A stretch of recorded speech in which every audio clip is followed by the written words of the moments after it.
السلام عليكم. النهارده هعمل لكم تحليه سهله وبسيطه. وقبل ما نبتدي نسمي بسم الله الرحمن الرحيم، نصلي على رسول الله. انا جبت باكو جيلي، حطيت عليه كوبايه ميه مغليه ودوبته كويس قوي، وبعد كده حطيت كوبايه ميه عاديه وحطيت عليهم معلقتين 3 سكر، ده اختياري. وكان عندي موز قطعته، وبعد ما قطعته حطيت عليه الجيلي.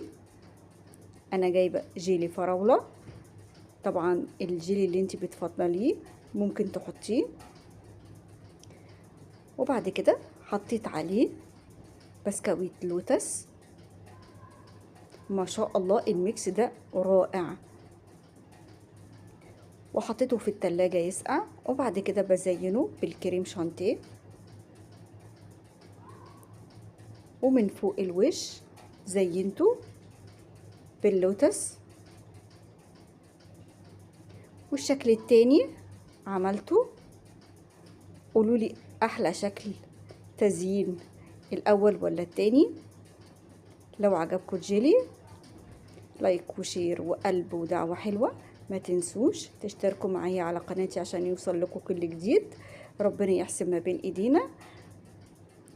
جربوا بطريقتي. السلام عليكم.